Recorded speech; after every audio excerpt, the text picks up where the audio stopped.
부동산 시장의 하락은 어떤 과정을 거칠까요? 과거와 똑같은 시장이 완벽하게 되풀이된다는 보장은 없지만 그래도 지난 하락장을 살펴보면 최소한의 준비는 가능합니다. 상승과 하락의 흐름과 추세는 멀리서 지켜보면 비슷하기 때문입니다. 객관적인 데이터로 접근해보면 기준금리가 계속 오르고 있었고 유동성이 줄어들었으며 미분양도 점차 쌓여가고 있었던 시기에 부동산 하락이 있었습니다. 그럼 이와 비교해서 지금 부동산 시장은 어떨까요? 금리는 역대 최저 수준이고 유동성은 계속 높아지는 상황이고 미분양은 거의 최저 수준으로 나타나고 있습니다. 그래서 아직 주택을 구입하려는 사람이 많이 있습니다. 다시 말해서 금리가 낮고 시중에 풀리는 돈마저 많다 보니 주택을 구입하려는 심리가 아직은 비교적 더 많다라는 이야기입니다. 이제 부동산에 관심이 있는 분들이라면 대부분 알고 계실 겁니다. 유동성이 늘어나면 자산 인플레이션이 생겨납니다. 실제로 2007년 전후로 부동산 가격이 급등했던 기간을 살펴보면 유동성이 높은 편이었습니다. 지금은 그때 기간과 비교해보면 유동성은 훨씬 더 높게 나타나고 있습니다. 게다가 금리도 지난 기간보다 아주 많이 낮은 상황입니다. 그래서 미분양도 계속해서 줄어드는 흐름을 보여주고 있습니다. 부동산 하락이 있던 시기의 데이터들과 비교했을 때 흐름이 같아 보이시나요? 아니면 달라 보이시나요? 지금 지표들은 완전히 다른 모습입니다. 부동산 하락을 누구는 원하고 누구는 걱정하지만 모두 대비를 해야 하는 것은 같습니다.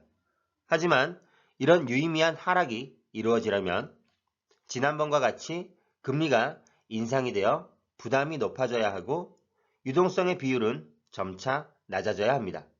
이런 상황이 사람들에게 청약을 할까 말까 망설이는 이유가 된다면 미분양이 늘어나는 흐름이 생기게 됩니다. 하지만 단기간에 이런 흐름으로 바뀌기는 쉽지 않아 보입니다. 오히려 지금은 자산의 인플레이션 가능성이 훨씬 높아 보입니다. 따라서 현재 나오는 부정적인 뉴스들을 보면서 막연하게 불안감을 갖기보다는 다주택자들의 매물이 어떻게 전개되는지 지켜보면서 연말에 전개되는 대선의 부동산 뉴스를 함께 확인하는 것이 좋겠습니다. 더불어 앞서 말씀드린 데이터들이 어떻게 변하는지 지속적으로 살펴보는 것도 중요하겠습니다. 한동안 뉴스메인에 나왔던 서울시장 선거가 끝이 났습니다. 후보 모두 부동산 관련 공약들을 가지고 나왔었는데 이제 당선된 서울시장이 어떻게 정책을 진행시키며 부동산 시장이 어떻게 흘러갈지 궁금해하실 겁니다.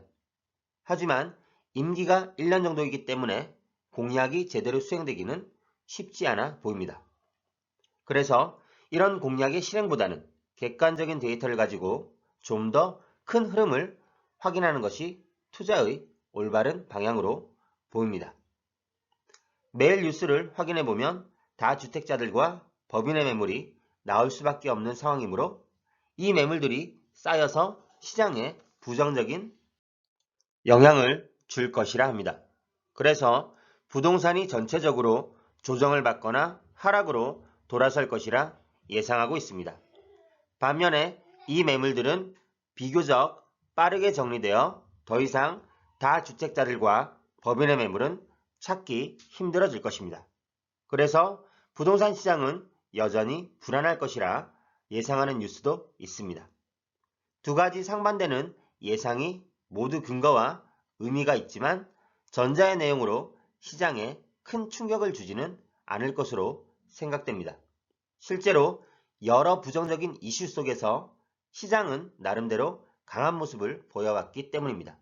2017년 파리 대책부터 대출을 줄이고 세금을 늘려왔습니다. 이어지는 9.13 대책, 12.16 대책, 7.10 대책으로 인한 규제 속에서 시장은 결국 살아났습니다. 이 정도의 충격을 흡수하는데 그리 오랜 시간이 걸리지 않았다는 것입니다. 따라서 단기적인 이슈에 너무 신경을 쓸 필요는 없습니다. 이제 2월이 지나면 다주택자나 법인은 매도를 해봤자 별 의미가 없어집니다.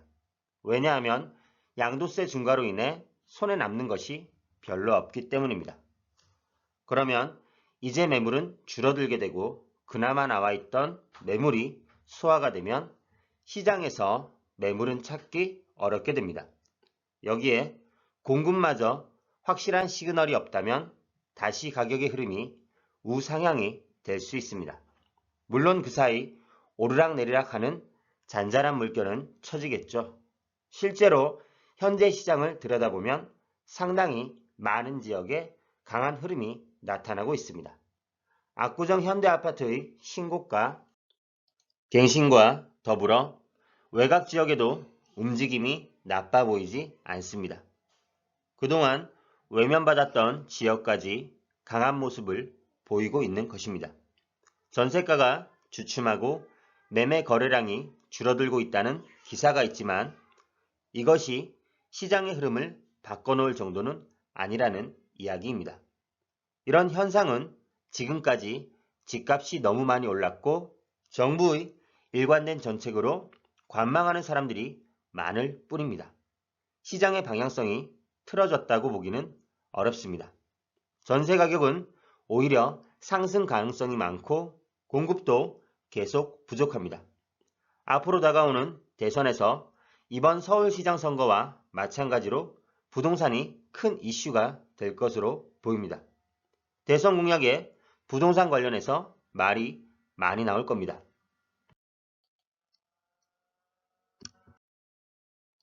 누가 당선될지는 아무도 모르지만 여러 공약들을 보면서 부동산에 미치는 영향과 방향성을 짐작해 볼 수는 있을 것입니다. 서울시장 선거의 결과로 미루어 보았을 때 부동산 정책의 어느 정도 변화는 있지 않겠나 싶습니다. 결과적으로 아직까지 부동산의 하락을 말하기에는 여러 지표와 현상의 시그널들이 나쁘지 않아 보입니다. 시장의 상황을 객관적으로 바라보면서 무주택자나 다주택자 분들께서는 각자 상황에 맞게 대응하시면 좋겠습니다. 감사합니다.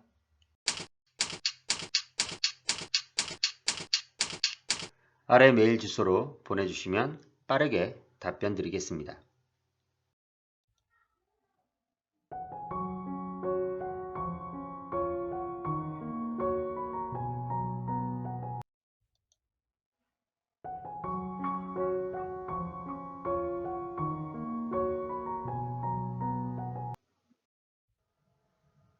네이버 카페에 오시면 더 많은 정보를 확인하실 수 있습니다.